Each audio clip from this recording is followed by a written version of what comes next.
My friends, I want to tell you something today.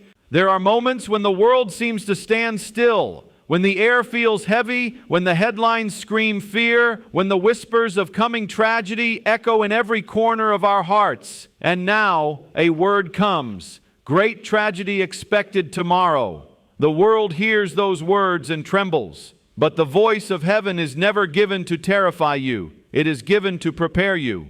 Understand this. The God who sees tomorrow is the same God who walks with you today. He warns not to destroy, but to deliver. He speaks not to leave you in the storm, but to give you an anchor that holds when the winds howl. Yes, there may be darkness in the night ahead, but the light has not gone out. The one who said, "Fear not," did not give that command because there was nothing to fear. He gave it because His presence is greater than the fear. If tomorrow holds tragedy, then today holds the key to overcoming it. Today is the time to draw near to the one who holds your future. Today is the time to lay aside distractions, sins, and the noise of this world and hear His voice clearly. The enemy will try to use fear to paralyze you, but fear is powerless when faith stands tall. Look to the stories written long ago. Joseph warned of famine, Noah warned of the flood, prophets warned of judgment. In every warning, God made a way of escape for those who listened. The tragedy was real, but so was the deliverance. Do you think He has changed? Do you think He will abandon His own when the day of trouble comes? No, His hand is already extended toward you.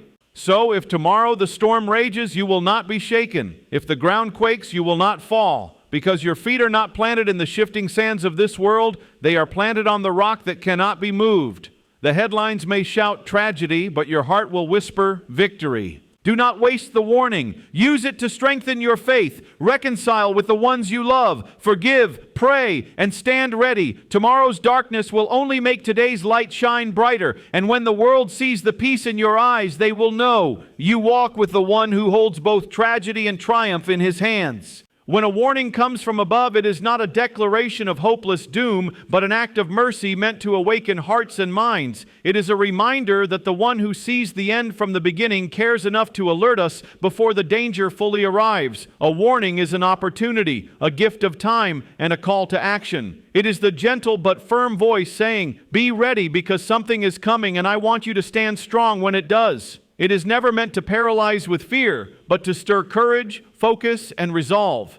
Many misunderstand divine warnings as messages of despair, imagining them as signs that all is lost. In reality, they are given so that nothing will be lost for those who heed them. Just as a loving parent warns a child not to run into the street or play near fire, the intention is always protection, not panic. A warning provides the clarity to prepare, to change direction if needed, and to strengthen the foundation before the storm arrives. It is in those moments that one has the choice to either let fear cloud judgment or let wisdom guide every step. The truth is, fear distorts perspective, but preparation brings peace. When one sees a storm on the horizon, the right response is not to freeze in dread, but to take shelter, reinforce the walls, and gather what is needed to endure. That is the heart of a divine warning. Not to frighten into hiding, but to prepare for standing firm. The message says, "Do not be afraid of what is coming, but be ready for it, and you will overcome." Throughout history, every time a divine warning was given, it came with a path forward. The ark was built before the flood, the blood of the Lamb was placed on the doors before the night of judgment, and the storehouses were filled before the famine struck. The warning itself was part of the deliverance because it gave those who listened the time and knowledge to act wisely. It showed that the danger ahead did not have to destroy them if they responded with faith and obedience. In life, challenges will come whether one is prepared or not, but a warning changes everything. It shifts the outcome from being a victim of circumstances to being a victor over them. The most powerful thing about a warning is that it carries hope. Hope that the future is not set in stone, that there is still time to make choices that can protect, preserve, and even transform what lies ahead. The purpose is not to crush the spirit, but to awaken it, so that when the moment arrives, the heart is calm, the mind is clear, and the soul is anchored. A divine warning is not the sound of defeat. It is the voice of love calling to be ready for victory. Faith has the power to quiet the loudest storms inside the human heart. When uncertainty rises like dark clouds and fear whispers every possible disaster, faith stands as an unshakable anchor. Fear feeds on what might happen, magnifying the unknown into something unbearable, but faith rests on what is unchanging and certain. It does not deny the reality of challenges, yet it refuses to give them the power to rule over one's life. Faith says, "I see the storm, but I also see the one who can calm it." And in that vision, fear begins to lose its grip. Fear thrives in darkness, but faith brings light. It shifts the focus from the size of the problem to the greatness of the promise. Where fear says, you can't make it through, faith says, you already have the strength within you because you are not alone. Fear measures situations by human limitations, but faith measures them by divine possibilities. Even when the path is unclear and the outcome is uncertain, faith holds on to the belief that there is purpose and provision ahead. It acts not based on panic, but on trust, and that trust becomes a shield. The difference between a life ruled by fear and a life led by faith is like the difference between a ship drifting aimlessly in a storm and one with its sails set toward a destination. Fear will cause a person to hesitate, to shrink back, to miss opportunities because of imagined dangers. Faith, on the other hand, empowers movement forward even when every step feels risky. It understands that courage is not the absence of fear, but the decision to move forward despite it. In moments of crisis, fear will tell you to run, hide, or give up, but faith will remind you of past victories, of moments when things seemed impossible but still turned around. Faith draws from memory, times when doors opened against all odds, when provision came unexpectedly, when what was lost was restored. These reminders are like seeds of hope planted deep in the soul, ready to grow when fear tries to suffocate them.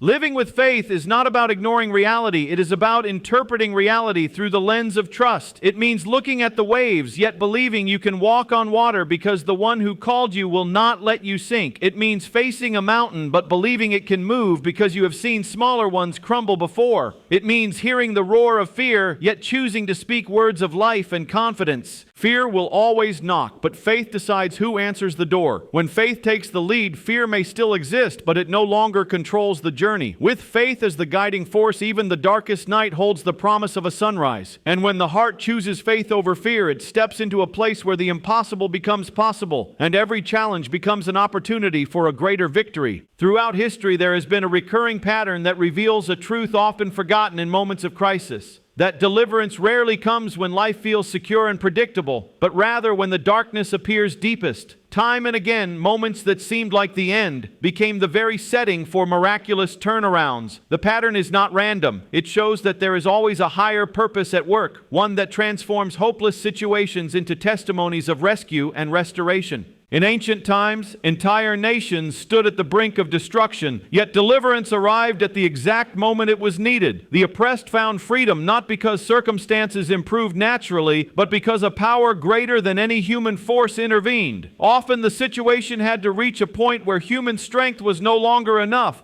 This is not a coincidence. It is a recurring theme where desperation opens the way for divine action. In these moments, the delay is not neglect. It is preparation for a deliverance so profound that no one can take credit for it except the one who brings it. The stories of the past show that the impossible has been overturned countless times. People surrounded by enemies found safety, those trapped in captivity walked free, and the powerless stood victorious against overwhelming odds. These events were not mere strokes of luck, but orchestrated acts of intervention. They prove that when everything appears to be collapsing, it may actually be the setup for something far greater than survival. It may be the beginning of a transformation. This historical pattern teaches that deliverance is not about avoiding hardship, but about being sustained through it and emerging stronger. Those who face trials often discover that their greatest breakthroughs came on the other side of their most difficult battles. In hindsight, they could see how every delay, every detour, and every moment of waiting played a role in positioning them for the perfect moment of rescue.